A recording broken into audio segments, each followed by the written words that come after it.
hope you've all been doing well this week. Today, we have a story that goes back, probably farther than most of the stories we usually do, so there won't be as many photos as we usually like, but the story of Frankie Silvers is just too interesting and dark not to cover. We hope once you hear it, you love it enough to give our channel a like on the video and a subscribe click to our channel. A list of our social links will also be in the video as well. Now, onto the story.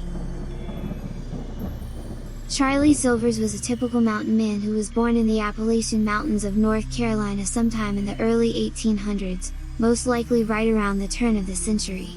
His father and mother were named Jacob and Elizabeth. His mother unfortunately died while giving birth to Charlie. His family rallied together and did the best they could to raise the boy, but life in the Appalachian Mountains are hard even by today's standards. You can imagine what it was like back then. There were no Walmarts or fancy grocery stores or fast food restaurants if you got hungry. You had to go out and hunt, fish or grow whatever you wanted. It was hard work, and in those days, you needed a family to help you work. Wives and even kids as young as 5 or 6 years old would get out and work as hard as most anyone does today, or even harder. Life wasn't easy then. Not only was it not easy to get by, it was even harder on women in those days. If a man raised a hand to a woman, it was often ignored. Even worse, he could often get by with killing his wife, and often nothing would ever be done about it. That wasn't the case of women killing their husbands though, as you'll soon hear in this story, even if it was justifiable, and it may have been. Who knows? Charlie was a few years older than Frances, or Frankie as she was often called, when they met and got married in the early 1830s. Frankie Stewart was a young girl who moved to the area with her family when she was only 6 years old. Her mother and father was named Isaiah and Barbara, and they had bought some land that bordered that of the Silvers family homestead. That's how Charlie and Frankie ended up meeting. Frankie was described as an absolutely beautiful fair-haired and fair-skinned young girl with large bright eyes. Charlie was smitten with her from the start. They soon settled into a cabin as a family, and all went really well for a while. It wasn't long after that rumors began to spread of how Charlie would mistreat his young bride. In those days though, people would not get involved in another couple's marital issues, no matter how bad they were. Either way, the couple had a baby of their own together not long after the wedding vows were said, and things were going about as well as you'd expect, or at least that's how it seemed from the outside looking in. There are several versions of the story about how this tragedy all started, but it was so long ago, there aren't very many reliable resources that recorded the information so history could preserve it. One story goes that Frankie had run to a neighbor's house and told her neighbors that Charlie hadn't came home from a hunting trip, and that she had had a dream where he had come to her in it and was begging for help and saying he was in trouble. In that version, the townsmen all came to the cabin after searching for days, and while they all slept on the floor after having dinner, one of the men was stoking the fire and found human bones in the fireplace and told the other men, and then they went on to find body parts all over the homestead and hidden in the cabin, even under the floorboards of the house, and she was later arrested for the murder. In another version of this story, the townsmen had noticed on their own that Charlie hadn't come home from his hunting trip, and they searched the cabin while Frankie was away in town that day, and they found his remains scattered all over the cabin and property when they got there. There was yet another slight variation from the first story, and one that everyone seems to be the most logical and believable of them all. Supposedly, Charlie had been sent to town to get liquor for the Christmas festivities for the town, and on the way home, he kept taking a sip here and a sip there until he got intoxicated. When he got home, him and Frankie had gotten into some type of altercation. Some say he got so upset at Frankie over her nagging that he in a drunken rage raised his rifle at her and swore he'd kill the mother and child if she didn't be quiet. Did he mean it? Probably not. Would he have actually went through with it? Who knows? Frankie wasn't about to stand around and find out though. Before he could make up his mind, it's believed she took out an axe and protected herself and her baby. This is where things get extremely sad and tragic.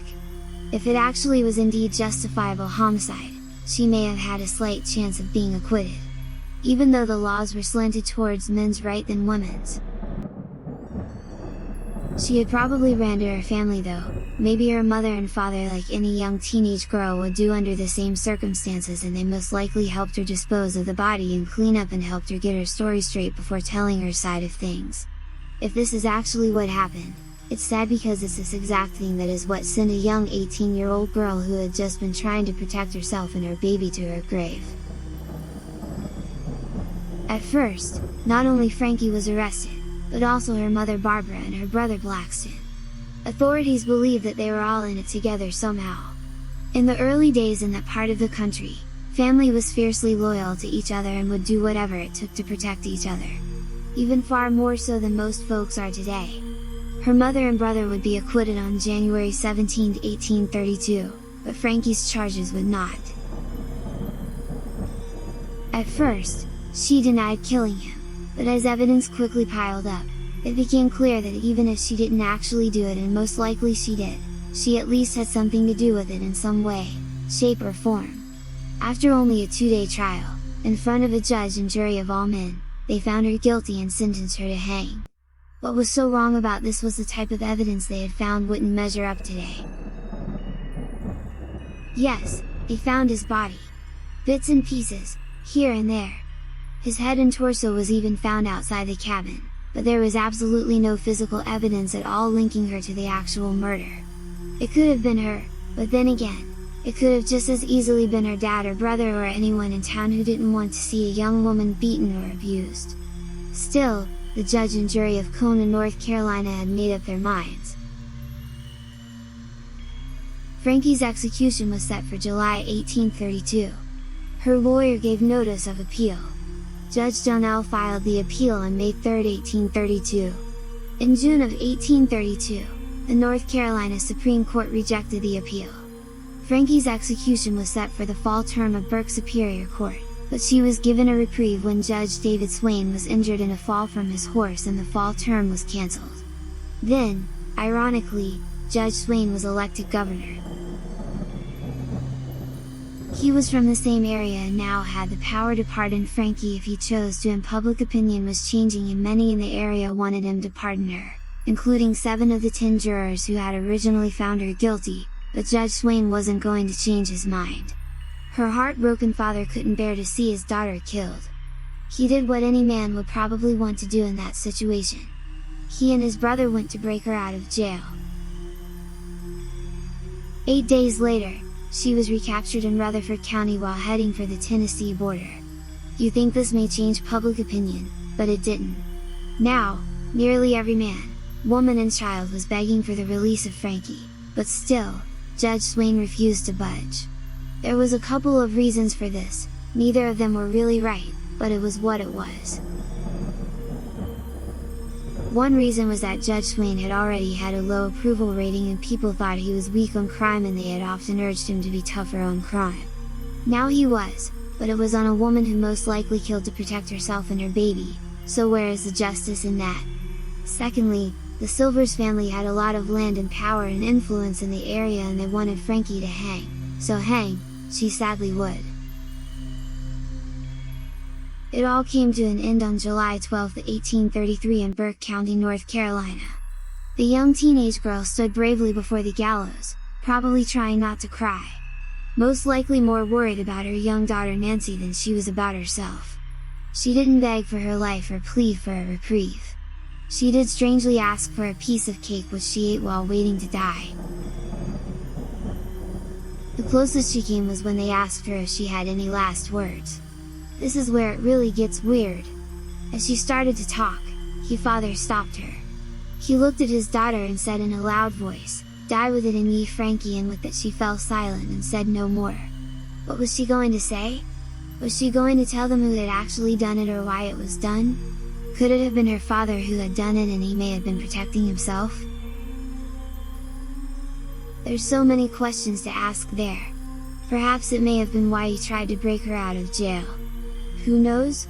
Regardless, they slipped the noose around her neck and flipped the lever, jerking the floor out from under her, which ended the life of a young girl and took the only living parent that young Nancy had away from her for good. If Frankie did in fact take the rap for a murder someone else committed, it may explain some of the bad things that happened after her death. Just a short time after Frankie's death, a large limb fell from a tree and struck her father, which killed him nearly instantly. It didn't stop there though. Soon after, her mother was bitten and died from the bite of a copperhead snake. 7 years later, her brother moved to Tennessee where he was arrested, tried and convicted of horse thievery, and he too was sentenced to hang until he died. Coincidence or revenge from the grave? We'd love to hear your thoughts below. If you enjoy our work, feel free to pick up a cool new Graveyard Dance t-shirt or coffee mug from our store below. It really helps me get by and to help support my kids. I truly appreciate it more than you know. If you have a suggestion for a story, I'd love to hear from you. Drop it in the comments section below. Till next time, thanks for watching.